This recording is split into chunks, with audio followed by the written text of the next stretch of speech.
know you heard me on the radio flexing. She loved the sound of my voice, it's the best thing. Daydreaming of the jazz all day.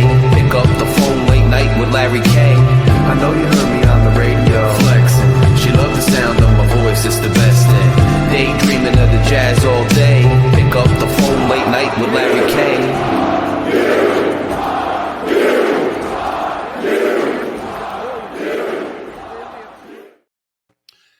Rutgers fans, Scarlet Knights Nation, Night Watch listeners, welcome to another episode of Night Watch. I'm your host, Larry K. I tried my best, guys. I really did. Tried to get a Golden Gophers representative on the show to do the game preview, as is customary on this channel, but I just wasn't able to connect. I'm going to have to do a better job next season or whenever else they are on the schedule, but this is just going to be me solo, talking very briefly about our matchup. I think if you're a connoisseur of the Scarlet Knights, you listen to several different content creators and different channels, and a couple of the channels have done a really good job of this preview. You know what David Anderson and Aaron Brightman do. You know what the guys over at TKR do. All my colleagues, you know what the other channels do too. So plenty out there in the way of previews and discussion, but I did want to give you guys my 2 cents about the game. Get you set for kickoff, 12 noon on the road. Rutgers' first road game. Coach Giano said it was a challenge to finally get on the road and get out there. And it's not a must-win for Rutgers, but when you look at the schedule, it's really close to a must-win because the teams on the schedule are no slouch. Going out to Washington, I never was very confident in. And, you know, I understand it looks like Illinois has some fissures there, but they're going up against an Indiana team where you look at that Indiana team and they are just absolute monsters along that defensive line. I mean, just looking at them, you see night and day compared to what we have right now at Rutgers. And this was a team in Indiana where we relied on them many years for a W to try to get bowl eligible. And they are far and beyond past where Rutgers was. And a lot of it has to do, as far as I know, with NIL spending and getting personnel in. Great coach in Signetti. Obviously, the family tree, we are well familiar with that on the Banks. But also, they just have beasts. So I'm not ready to say Illinois is some kind of overrated slouch. So you have them on the schedule. You know about the 3 big ones we have to go off face up against. My speech has left me sometimes when it's a stressful week, so I apologize for that. But we got Oregon at home for homecoming. You got Penn State to end the season at home, and you have Ohio State. So, you know, this is as close to a must-win as you can get. Maryland, obviously, and Purdue also, you really need to try to win. Maryland looking good. I know some are dismissing that as September Maryland. That's a valid point, but Maryland's been known to get some offensive firepower. And but for last year, when they were kind of in limbo and in transition from Tagovailoa, who had killed us for several years prior, you know, they did have our number. So I'm not saying, and it's way too far ahead to render an opinion on, but this is as close to a must-win as you can get without actually being a must-win. If you lose this game, Washington really does kind of become a must-win, or Illinois certainly does if you're going to count Purdue and Maryland as must-win. So stakes are high. This isn't Iowa in the sense that I know Schiano made a big deal in his preview presser this week of Minnesota being the number 1 ranked defense in the nation. You got to take into consideration the competition and the fact that, you know, Iowa, when it's all said and done, might have a better defense. And Rutgers was able to do a lot against Iowa as far as moving the ball and creating things. There was some comments on my previous video, my post game, and some discussion of the fact that, you know, Larry, we should have been more aggressive at the end of the half. We should have done more. We should have gone harder. I don't know that I agree with that. I was in the building, and the end of the first half, it didn't feel like the momentum was all ours. We were backed up, and a mistake there, or moving too fast and throwing and then giving Iowa the ball back could have created more of a hole going into the half. I think the way Rutgers defense was playing after the initial kind of energy there. I don't think that momentum was on Rutgers' defense's side. So I don't know that being more aggressive in that spot would have been a good thing. Overall, I think our offense played pretty good. The one liability maybe being Needham. We're going to miss Dante Chin a bit. Needham, I know he was a starter last year, and I know he was in the running and in the competition. But Chin had really run away with the spot, and losing him is definitely going to be a liability. But outside of Needham in that game, I really thought that our offense looked pretty efficient, looked pretty good. Ian Strong, even if he's nursing something, was just an absolute beast and a difference maker out there. So you love to see that. On the defensive side of the ball, though, we really are just – we have a lot of liabilities. And I've heard now from two different people, one a longtime listener and a colleague, another person who is in the football world who I trust very much. Both of them reached out to me this week and said, look, on defense, it's more schematic and it's more between the ears than it is physical deficiencies. The athletes we have on the defensive side of the ball have the talent and the speed. They may not be the best cover guys on the edge, especially when guys are going, side to side instead of long, but we have the athletes. The schematics are not, either the guys aren't fully understanding the defense yet and they're slower to act, or there's other problems. I'll quote an individual who watched the film and talked to me about it, said, outcoached the entire game on defense. Scheme was too predictable. In half-down football, Iowa had a great plan to attack the base coverage and aggressive man coverage.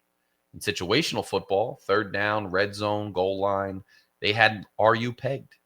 They took advantage of lesser coverage players and knew when you were in man coverage. They had all the man beaters dialed up and just made a clinic tape. How to attack Rutgers. And they knew when Rutgers was going to be in a certain coverage, and they knew exactly where to attack it and how to attack it. The defensive line, again, I know O'Neal came on a little bit towards the end. It's been about a bit of a liability, to say the least. And some of that you could put on personnel because you lose guys, and I've been harping on this all year. You lose guys like Teray. You lose guys like Bailey. These guys were big men difference makers. You go to the ranks of lower tier conferences and you try to get replacements. And thus far, it hasn't really worked out for Rutgers, but we'll see where this goes. The reason I bring Iowa up, and also the special teams blunder, I don't think you're going to allow that many points on special teams for the rest of the season, hopefully. What was concerning to me was Greg also in his presser this week said, he had a lot of time to work with Ethan's brother because he coaches special teams. And I was like, well, if Greg's coaching special teams, what the hell is wrong with special teams? I mean, I know I'm talking about it again for the umpteenth time, but special teams is supposed to be a Rutgers X factor. And last Saturday, it was an Iowa X factor. That's a real problem. That's got to get cleaned up. Some of what Greg excelled at was making up for personnel deficiencies on defense with scheme and pressures and other things. And one of the things he made up for overall with deficiencies was, special teams in all three phases of the game being an X factor. And what I haven't seen this year, and really last year either, are those things coming to fruition. And Greg's I know he's got a lot of things on his plate. I know he's got a lot going on, and I know he's shifted to more of a CEO role. But I was always skeptical of the Rob Smith Sparber Co. hire. I didn't think it was great. I thought we should have got somebody in with a little more, a little more promise, a little more, somebody get us excited with some innovation and who's hungry. And I don't know that I didn't like the hire. And if you're going to stick with a hire like that, I think Greg's going to have to be a little more hands-on. I know he doesn't want to. I know that might not happen. But he's got to be, because these phases that used to be X factors are now deficiencies and they're harming us. So on to Minnesota. Minnesota, they are 2-1, coming off a loss to Cal. Then they had a bye week. So that was September 13th, 27-14. Cal beat them. They did drub Northwestern State 66-0. Believe that's an FCS team. Beat Buffalo 23-10. Minnesota is not Iowa, right? And despite what Greg said about their defense being so highly rated, they are a good defense. They're going to challenge us, but I don't believe that when the year and the season is all said and done, I don't believe they're going to be as good as Iowa. And quite frankly, as is the case every year with Iowa, where Rutgers fans think we're going to get a W because the offense is anemic, it just doesn't happen. They are them in Wisconsin, these former Western Conference Big Ten teams that Rutgers thinks they have pegged for a victory. They just can't get over that hump. And some of that is traditional strengths and weaknesses, and some of that residual strength in the trenches and residual strength in coaching and things that Rutgers just can't get over the hump to beat. Now, eventually, they've got to do that. I mean, this is like year 6 in Schiano 2.0, and you still can't get a signature win. And I don't even think Iowa would have been a signature win. It would have just been a signature win to Rutgers fans because we haven't beaten them. And so that's not even really good enough, but you couldn't even get that done. So Minnesota's a team we've beaten before. It's on the road, which makes it a lot tougher. I think the environment in Minnesota is going to be difficult. This is also our first road game of the season, although some say that road games are good for a team. They are shut out from the rest of the world. They've only got each other. The adversity of being in a building where you're the only ones rooting for each other and everybody else is against you. Sometimes teams can feed off of that. So I do think there could be a silver lining to being on the road against Minnesota, as crazy as that sounds. Rutgers, the underdog, decidedly. So keep an eye on that. Minnesota looks like they're going to be a running back by committee when they play us. Some strengths on defense. PJ Fleck, obviously a Schiano disciple. He wants to beat him. Minnesota wants to beat Ethan Kaliakmanis, get revenge before he's gone and done with college football. Ethan wants to put the nail in the coffin as far as his record against his former team. There's a lot of interplay between these staffs. You know, Rob Smith, Kirk Sherrock, all this stuff back and forth. PJ Fleck, obviously a Schiano disciple. These storylines write themselves, but it's just about winning another game against the team that Rutgers, look, you couldn't get past the hump with Iowa. It's time and time again. You got to at least take care of business the way you think you should against a 2-1 Minnesota team who is formidable and pretty good, but they are another middling Big Ten team that you've beaten already, that you have in some areas, I think, are the better team. And in some areas, you may be evenly matched, but you've got to overcome that. And you got to start winning some of these games. Win this game, and I think Rutgers is in a pretty good position in terms of outlook for a bowl game. What I wanted out of this season, given how bad the defense was going to be, was a 6-6 year and some kind of bowl game. Send Ethan away with, I know everybody poo-poos lower tier bowl games. I don't care, man. Send Ethan away with a victory, with a ring for a bowl win. Send this offense, which might, although it's becoming less clear whether they're going to hit the record books or anything, but a good offense, one of the better offenses that we've seen in the last decade and probably much more, send them away with some kind of happy note and a victory in a bowl game. I don't expect anything beyond 6-6, but you're well on your way to either proving me wrong and surpassing that, or at least meeting that expectation if you can win this game. And I think it's really important. Drake Lindsay, Minnesota's been waiting for him to be that guy, and they're still waiting a little bit. His last outing against Cal, 19 of 32 for 205 yards, 1 touchdown, 1 interception. I think there's a decent chance Rutgers. I mean, look, the defense, for as bad as they played against Iowa and as many issues as we saw with that defense, another thing one of my friend told me was, you know, guys were interfering on defense both ways for a lot of the game. And the truth is, when you swallow the whistle, especially as bad as it was with Iowa hanging all over Rutgers guys, when you swallow the whistle like that for so long, and then all of a sudden in a pivotal point in the game on 3rd down when Rutgers defense comes up with a stop, and I think Rutgers really turned up the energy. I think there was more pressure from that D-line, towards the end of the game when they needed it most, and then you throw a flag in the secondary for something that you haven't been throwing flags for all game when it's been happening, especially against Rutgers.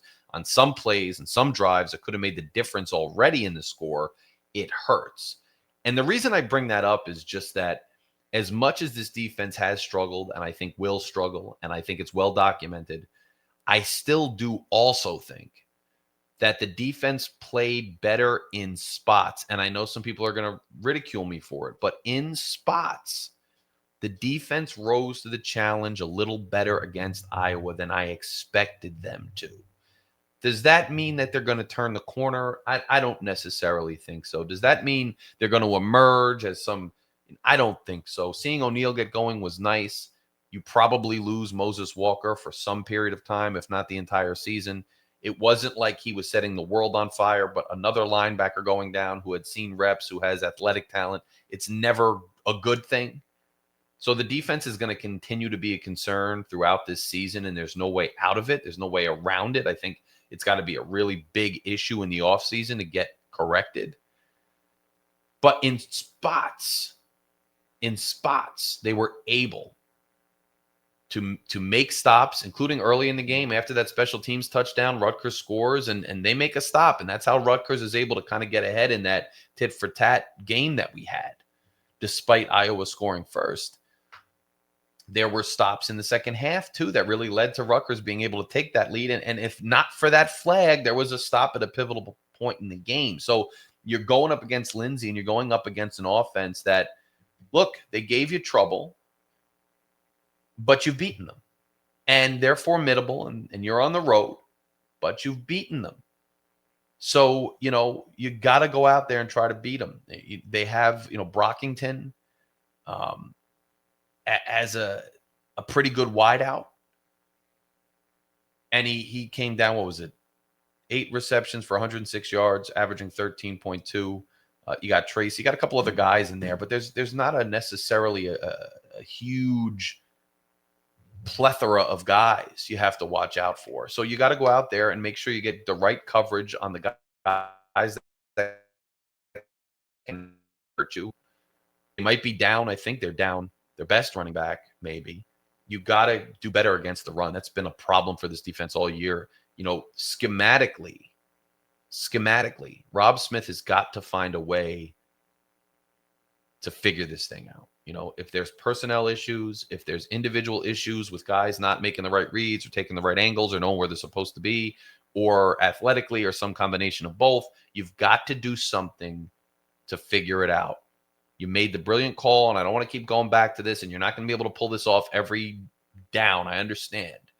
But Bo Masco getting that pick and running it back, that was a defensive call. How are you going to be able to counter some of the things the offense is doing now that they know the coverages you're in and how to exploit them and where the weaknesses and deficiencies are? How are you going to counterpunch that and surprise somebody? Do it this week against a team that I honestly think, when it's all said and done, their offense might be better than Iowa when it's all said and done, because Iowa's really struggled. But I think Iowa's running game is going to be exceptional by the end of the season. And I think Iowa's defense is going to wind up better than Minnesota's by the end of the season. So you've got to go out there and you've got to win. When it comes to recipe for winning, I know I'm harping so much on the defense and not talking a lot about the offense. The offense has to look, you've got to get to a place where, I know they're more aggressive this year than they were last year for obvious reasons, and I love to see that. You've got to just be ultra aggressive. Not all the time. I still think that end of that half, and it's okay that people disagree with me, I still don't think that was the wrong decision. But at other points in the game, like, third quarter, for instance, you're liking it. You're trying to establish the run. I understand trying to establish the run. And I think Raymond, when he gets churning, can make some things happen. But there's also some stuff he leaves on the field. He's still young. He's still finding his way. When it comes to offense, you've got to be ultra aggressive throwing the football. You've got to find multiple guys to get involved. You got to keep chucking it. And that's got to be your bread and butter. And you've got to pile on. When you have that ball, you've got to pile on through the air, because that defense at any time can collapse. That defense at any time cannot get a stop when you need it, or can incur a serious penalty. You've got to provide yourself with a cushion. You've got to score early and often. You've got to take the crowd out of it. You've got to be dominant on offense, and that's going to be the case for every game, but this game on the road especially. You've got to demoralize that number 1 ranked defense. You've got to show them that no matter how good they've been or what they think, this is going to go down with another good offensive performance. Get those Cal memories percolating in their head. Get out there and show that you can't be stopped. And then if the defense just does somewhat of its job against an offense that has some weapons and can do some things but hasn't been overly impressive, then, you can come out of there with a victory. I think it's going to be tough for this team.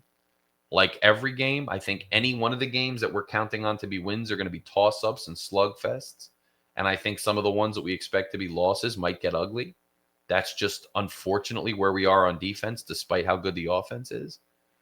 But Rutgers, like I said, as close to a must-win as you can get without actually being a must-win. Rutgers has got to pull this game out. They've got to find a way to do it. I'm hoping they're going to do it. First road game, going to a buddy's house. We're going to hang out. We're going to watch the game. Then we're going to throw some sausages, some hot dogs. We're going to throw them on the grill. We're going to have some cigars. I'd like my cigar barbecue after the game around 3:30 to be a happy one. I'd like my meet with you guys after the game, whether it's Sunday morning or I do a post-game rant on the phone. I want that to be happy. Even if there's deficiencies, it's better to do that from a win. I'd like to be comfortable with where we are, and real close to bowl eligibility rather than full panic mode. Let's do the autopsy, all that again. I mean, let's win a game. You've got to start winning. The challenge against Iowa was, yes, it was at home. It was a Friday night, but your defense struggles, and this is a perennial power in the Big Ten, or at least a perennial contender and winning team that you haven't beaten, who's better than you in the trenches, and that's just how it's going to be. You couldn't overcome that. Now you got a team you've beaten before that you can beat, but it's on the road. Can you overcome the fact it's on the road? Can you overcome the fact Minnesota's coming off a bye? Because that's the other thing, coming off a bye. Can you overcome these things? You got to eventually overcome some things. It can't always be you break even with the teams you're supposed to beat, the teams you're supposed to lose to. If you ever want to turn the page, and even this season where you got a lot of adversity with the schedule, with the defense, if you want to make a bowl game, you gotta pull some things out with challenges attached to them. You've got to do it, and it's got to start Saturday. So 12 noon kickoff. Old school Big Ten, our first time, if you're one of the people like me who's at every game, our first time doing other plans, chilling at home with the family, going to see friends, going to the bar, going to a alumni or a party of some sort, whatever it is, let's enjoy it. Let's get the win. Guys, if you haven't done so yet, make sure you subscribe to Night Watch. Remember, this is also available as an audio-only podcast on every major podcast platform. If you listen on the audio, make sure you come to YouTube, click subscribe, and join Night Watch. Become an official member. Sponsor the show. There's different levels you can sponsor. It's only a couple bucks a month, and you'll get access to a written column. And remember, the College Huddle. I'm a part of the College Huddle Network. That website and that crew is blowing up, that network. Make sure you head over to the College Huddle for other Big Ten news and other news regarding college football in general. I'm working through things. I'm very busy, but I'm going to have more in the works with them as well. So as always, guys, thank you for listening. Make sure you share Night Watch with your friends, family. We're growing this thing as an audio and a video podcast. I greatly appreciate your listenership, and I'm rooting for a win on Saturday. Go RU. Larry K. out.